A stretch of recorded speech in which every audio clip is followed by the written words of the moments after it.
ఇవాళ జగిత్యాల జిల్లా కేంద్రంలో ఉన్నటువంటి బీఆర్ఎస్ పార్టీ ఆఫీస్లో ప్రెస్ మీట్ కార్యక్రమం, ఆ తర్వాత కార్యకర్తలందరితో కూడా ఆత్మీయ సమావేశంలో పాల్గొనాలని చెప్పి ఇక్కడికి రావడం జరిగింది. మరి కొండగట్టు అంజన్నను దర్శించుకోకుండా జగిత్యాల పర్యటనకు వచ్చినా కూడా అది సగం సగమే ఉంటుంది.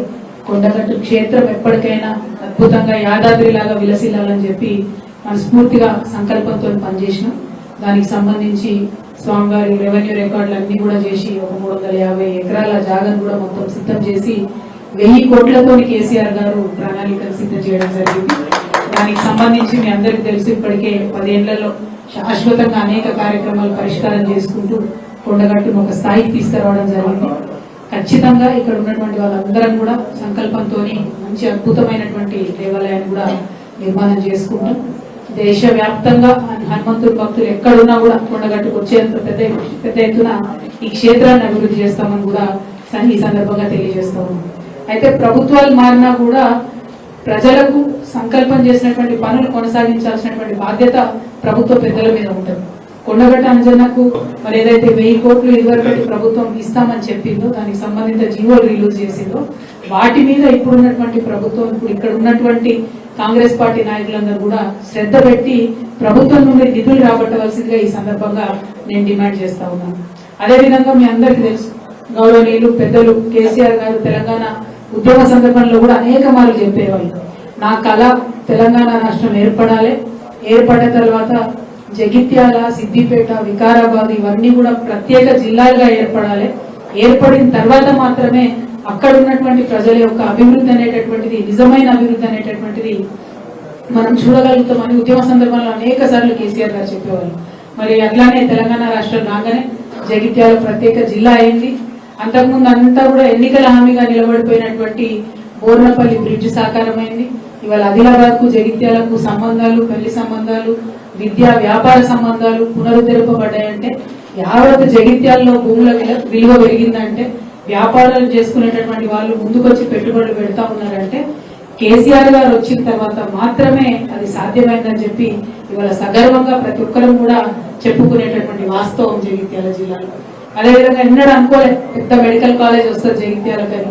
అద్భుతమైనటువంటి మెడికల్ కాలేజ్ ని, గవర్నమెంట్ మెడికల్ కాలేజ్ ని మనం ఇచ్చుకున్నాం.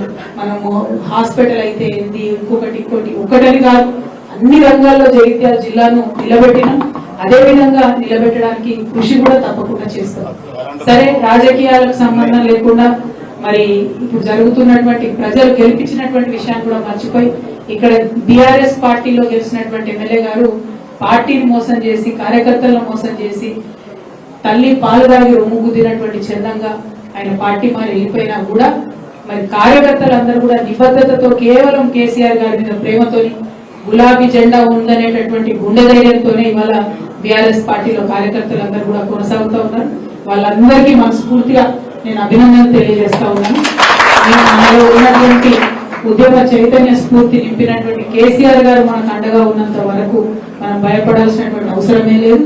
ఎత్తిన పిడికిలు దించేదే లేదు, వేసుకున్న గులాబీ కండువాను తీసేదే లేదు. అద్భుతంగా ముందుకు సాగుదామని జగిత్యాలలో ఉన్నటువంటి మన కార్యకర్తల నాయకులందరూ కూడా ఈ సందర్భంగా నేను పిలుపునిస్తా ఉన్నాను. మనకు ఈ జిల్లాకే పెద్దన్నగా మనం చెప్పుకునేటటువంటి కొప్పులీశ్వర్ అన్న గారు ఇప్పుడు అండగా ఉంటారు. ఇప్పుడు స్థానికంగా ఎమ్మెల్సీ అన్న ఎల్రమణ అన్న గారు మనకు చాలా పెద్ద అండగా, రాష్ట్ర స్థాయిలో వారు నాయకత్వం చేసినటువంటి వ్యక్తి మనకి ఇవాళ జగిత్యాలలో అండగా ఉన్నారు. వారు సిట్టింగ్ ఎమ్మెల్సీగా ఉన్నారు, వారి అండ ఉన్నది. గౌరవనీయులు పెద్దలు మన విద్యాసాగర్ అన్నగారు ఇవాళ సీనియర్ మోస్ట్ శాసనసభ్యులు బీఆర్ఎస్ పార్టీలో, జెడ్పీటీసీ స్థాయి నుండి ఎదుర్కొంటూ రాజకీయాల్లో వచ్చినటువంటి వ్యక్తి, మంచి వక్త, అందరినీ సమన్వయం చేసుకునే ఓపిక ఉన్నటువంటి గౌరవ జిల్లా అధ్యక్షులు పెద్దలు విద్యాసాగర్ రావు గారు ఉన్నారు. అట్లనే సోదరి మని జెడ్పీ చైర్మన్ గా పనిచేసి మరి వాళ్ళు ఇక్కడ ఎమ్మెల్యే వెళ్ళిపోయినా కూడా కార్యకర్తలందరినీ కూడా కళ్ళలో నాలుకలా కలుపుకుంటూ, ఆ పిల్ల చిన్న అమ్మాయి అయినప్పటికీ అన్నలకు దండం పెట్టుకుంటూ, తమ్ములను హక్కున చేర్చుకుంటూ, చెల్లెలను చేతి పట్టుకొని నడిపించుకుంటూ ముందుకు తీసుకెళ్తున్నటువంటి సోదరి దావ వసంత గారికి, అట్లానే సీనియర్ నాయకులు గౌరవనీయులు పెద్దలు మన తుల రాజేంద్ర అన్న గారు, మన పార్టీ సీనియర్ నాయకులు అన్న అమీన్ భాయ్ గారు, అట్లానే గట్టు సతీష్ అన్న గారు, రమణారావు అన్న గారు సీనియర్ నాయకులు, భూపతి రెడ్డి గారు, మా తమ్ముడు దేవేందర్ ఫైటర్, ఇట్లా ఒకరు కాదు ఇద్దరు కాదు అందరూ కూడా మరి ఇవాళ జగిత్యాల్లో ఏ ఒక్క నిమిషం కూడా వేరే ఆలోచన చేయకుండా కేసీఆర్ గారి జెండాను మనం కొనసాగించాలనే స్ఫూర్తితో పనిచేస్తున్నందుకు నిజంగా అందరూ కూడా చేతులెత్తి నేను మనస్ఫూర్తిగా శుభాకాంక్షలు తెలియజేస్తా ఉన్నాను. మరి వాళ్ళ రాష్ట్రంలో ఏం జరుగుతుందో ఒకసారి ఆలోచన చేసుకుంటే అనేకమైనటువంటి హామీలు, దాదాపుగా 420 హామీలు ఇచ్చి అధికారంలోకి వచ్చినటువంటి కాంగ్రెస్ పార్టీ ఇవాళ ఎవరి కోసం ఏం చేస్తుందో ఒకసారి ఆలోచించుకోవాలి. నిజంగా నిన్న జగిత్యాల వచ్చే ముందే ఒక రైతన్న ఒక మంచి మెసేజ్ పెట్టింది. ఎండిపోయినటువంటి తన పొలాన్ని చూపించుకుంటూ బాధపడుకుంటూ మన మంగళ దగ్గర సారంగపూర్ మంగళ ఊరు గ్రామానికి సంబంధించినటువంటి రైతు పెట్టినటువంటి మెసేజ్ చూస్తే కళ్ళకు నీళ్ళు వచ్చేటటువంటి పరిస్థితి. ఎండిపోయినటువంటి భూమిని చూపించుకుంటూ బాధపడుతున్నటువంటి పరిస్థితి. ఇవాళ రైతు భరోసా లేదు, ఎరువులకు ఇబ్బంది, నీళ్ళు ఇచ్చేటటువంటి తెలివి లేదు. కేసీఆర్ గారు ఆల్రెడీ కాళేశ్వరం నిర్మాణం చేసింది, అయిపోయింది. దానికి మొత్తం కూడా 10 ఏళ్లలో వరద కాలువను నిజంగా జీవధారగా సంవత్సరం పొడవును కూడా నింపి పెట్టినాం. కనీసం ఆ వరద కాలువ నింపేటటువంటి తెలివి లేదు. ఏమన్నా అంటే కేసీఆర్ గారి మీద రాజకీయంగా విమర్శ చేసి మేడిగడ్డ లింక్ వన్ ని యూజ్ చేయకుండా ఇక్కడ వరద కాలువని ఎండబెట్టినటువంటి పరిస్థితి. వరద కాలువ ఎండిపోతే యావత్ జగిత్యాల జిల్లాలో ఉన్న రైతులందరికీ కూడా కళ్ళలో కన్నీళ్లు ఉంటే తప్పితే ఇంకొకటి ఉండదు. నేను ఈ జగిత్యాల గడ్డ మీద నుండి రేవంత్ రెడ్డి గారిని విజ్ఞప్తి చేస్తా ఉన్నా, మీ రాజకీయ కక్షలు కార్పణ్యాలు పక్కన పెట్టి కాళేశ్వరం లింక్ వన్ మీరు యూజ్ చేసుకొని మా వరద కాలువకు నీళ్లు ఇవ్వండి దయచేసి. జగిత్యాలలో భూములు ఎండిపోయే పరిస్థితి ఉన్నది, చెప్పులనిలో భూములు ఎండిపోయేటటువంటి పరిస్థితి ఉన్నది, అక్కడ పెద్దపల్లిలో భూములు ఎండిపోయేటటువంటి పరిస్థితి ఉన్నది. దయచేసి నీళ్లను రిలీజ్ చేయవలసిందిగా నేను ఈ ప్రభుత్వాన్ని డిమాండ్ చేస్తా ఉన్నాను. అదేవిధంగా మీరు చూసినట్టయితే మహిళలకు ఇచ్చినటువంటి ఒక్కటంటే ఒక్క హామీ కూడా ఈ ప్రభుత్వం నిలబెట్టుకోలేదు. 2500 ఇస్తామన్నారు, తులం బంగారం అన్నారు, 18 ఏళ్లు నిండితే స్కూటీలు ఇస్తామన్నారు. బీడీ కార్మికులు అనేక మంది ఉంటారు ఇక్కడ జగిత్యాల మెట్టుపల్లి అంటేనే బీడీ కార్మికులకు హబ్బు. విద్యాసాగర్ రావు గారు నాకు గుర్తుంది, 80,000 మందికి బీడీ కార్మికులకు వెంటబడి మనం ఆనాడు పెన్షన్ ఇప్పించుకున్న పరిస్థితి. ఇవాళ 2000 నుంచి 4000 చేస్తామని చెప్పిండ్రు. కనీసం బీడీ కార్మికుల గురించి, మహిళల గురించి ఒక్కనాడు కూడా ఈ రాష్ట్ర ముఖ్యమంత్రి మాట్లాడకపోవడం నిజంగా కూడా శోచనీయం. మహిళలను ఇంత చిన్న చూపు చూస్తున్నటువంటి ముఖ్యమంత్రి గారికి ఖచ్చితంగా కాలం గుణపాఠం నేర్పిస్తుందని కూడా నేను ఈ సందర్భంగా తెలియజేస్తా ఉన్నాను. ఇక విద్యార్థులకైతే ఎన్ని మాటలు చెప్పిరో మీకు తెలుసు. జాబ్ క్యాలెండర్ ఎక్కడుందో అడగాలి. కనీసం చిన్న పిల్లలకైతే బువ్వ పెట్టలేని పరిస్థితులలో, మంచి ఆహారం పెట్టలేనటువంటి పరిస్థితుల్లో ఈ ప్రభుత్వం ఉన్నది. కాంగ్రెస్ పార్టీ ప్రభుత్వం చేస్తున్నటువంటి తప్పులను తెలంగాణ సమాజం చూస్తున్నది. తప్పకుండా తప్పులు ఒకనాడు నిండుతాయి. శిశుపాలను కూడా 100 తప్పులు అయ్యేంత వరకు వెయిట్ చేసి చూసింది కాలం, ఆ తర్వాత క్షమించలేదు. కాంగ్రెస్ పార్టీ కూడా రాబోయే రోజులలో అదే జరగబోతా ఉన్నది. ఇవాళ బీసీల విషయంలో చూసినట్టయితే ఈ ప్రభుత్వం ఏం చేస్తుందో చూస్తున్నారు మీరు. ఆనాడు కేసీఆర్ గారు ఓపెన్ గా ట్రాన్స్పరెంట్ గా 52% బీసీలు ఈ రాష్ట్రంలో ఉన్నారని చెప్పి లెక్కలు తేల్చి చెప్తే, ఇప్పుడు వచ్చినటువంటి రేవంత్ రెడ్డి గారి ప్రభుత్వం కనీసం లెక్క పెట్టడం కూడా రాకుండా, శాస్త్రీయంగా లెక్కలు చేయకుండా తప్పుదో పట్టిస్తూ బీసీల సంఖ్య తక్కువ చేసి చూపించడం అనేది నిజంగా కూడా శోచనీయం. ఒక పక్క ఇదే తప్పు లెక్కలు తీసుకొని రాహుల్ గాంధీ గారు పార్లమెంటును తప్పుదో పెట్టే విషయంగా వారు మాట్లాడుతున్నటువంటి సందర్భాన్ని కూడా చూస్తున్నాం. ఇవన్నీ సంవత్సరంన్నర నుంచి బీసీ సంఘాలు అందరు కలిసి కొట్లాడుతూ ఉంటే ఇవాళ బీసీలకు సంబంధించి కులగణన పెట్టాల్సినటువంటి పరిస్థితి ఈ ప్రభుత్వానికి వచ్చింది. ఇప్పుడు ఒక కీలక దశలో ఉన్నాం. కులగణన చేసినామని చెప్తున్నారు. సరే, తప్పో ఒప్పో 46% ఉన్నాము. నువ్వు మాట ఏమి ఇచ్చినావు? 42% మేము రిజర్వేషన్ చేస్తాను. మొన్న అసెంబ్లీ పిలిచింది. మరి పిలిచినప్పుడు డైరెక్ట్ గా 42% బిల్లు పెట్టాలి కదా. బిల్లు పెట్టకుండా మళ్ళా ఒక స్టేట్మెంట్ అన్నారు, ఓకే కులగణన ఇంతమంది ఉన్నారు అన్నావు. మరి కులాల వారీగా వివరాలు ఇవ్వడానికి ప్రభుత్వానికి ఎందుకు భయం అవుతున్నది? బీసీలు 46% ఉంటే అందులో పద్మశాలీలు ఎంతమంది ఉన్నారు, మున్నూరు కాపులు ఎంతమంది ఉన్నారు, ముదిరాజులు ఎంతమంది ఉన్నారు, లెక్కలు బయట పెట్టు కదా. అవి బయట పెట్టకుండా ఎందుకు మభ్య పెట్టేటటువంటి ప్రయత్నం ఈ ప్రభుత్వం చేస్తుందో మేము ఇవాళ డిమాండ్ చేస్తా ఉన్నాం. ఇవన్నీ ఇట్లా జరుగుతుంటే ఇక రాబోయే కాలంలో మనం బిల్లు పెడితే కూడా కోర్టులలో ఆపేటటువంటి పరిస్థితి ఉంటుంది. ఇప్పుడు కోర్టులో కూడా ఎటువంటి లీగల్ ఇబ్బందులు లేకుండా బీసీ బిల్లు పాస్ చేయాల్సినటువంటి బాధ్యత ప్రభుత్వానికి ఉంది. ఇటువంటి కీలక దశలో నేను ఏం చేస్తుంది ప్రభుత్వం? పొన్నం ప్రభాకర్ గారి ఆధ్వర్యంలో బీసీ సంఘాల నాయకులందరూ కూడా పిలిచారు మీటింగ్. నేను అనుకున్నారే ప్రభుత్వం ఒక ముందడుగు వేసింది. బీసీ సంఘ నాయకులు పాపం 30 ఏళ్ల నుంచి కొట్లాడుతున్నారు. ఆర్ కృష్ణయ్య గారు లాంటి వారు, వక్లాభరణం కృష్ణమోహన్ గారు బీసీ కమిషన్ చైర్మన్ గా వేసింది. అటువంటి పెద్ద పెద్ద నాయకులందరినీ పిలిస్తే పోన్లే ప్రభుత్వం ఒక ముందడుగు వేసింది, బిల్లు మీద చర్చ చేస్తుందేమో అనుకున్నాం. ఏం లేదు, ముఖ్యమంత్రి గారికి కనీసం ఆ మీటింగ్ ఉన్నట్టు కూడా తెలిసినట్టు మాకు అనిపిస్తలేదు.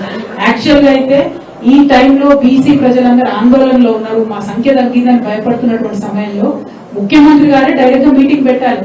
ఎందుకు సమయం లేదు ఆయనకు? ఇప్పటికి 31 సార్లు ఢిల్లీకి పోవచ్చింది ముఖ్యమంత్రి గారు.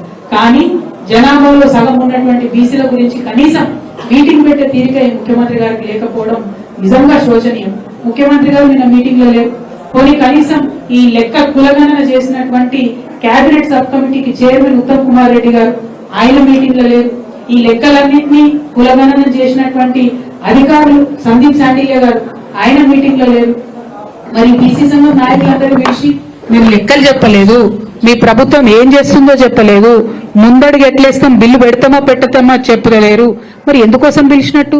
నేనైతే అనుకుంటున్నా కేవలం ఈ బీసీ ఉద్యమం చేస్తున్నటువంటి ఇంత సీనియర్ నాయకుల్ని నిన్న పిలిచి కనీసం ముఖ్యమంత్రి గారు మాట్లాడకపోవడం అంటే వారిని అవమానించడం తప్ప ఇంకొకటి కాదు. ఇది చాలా దారుణం.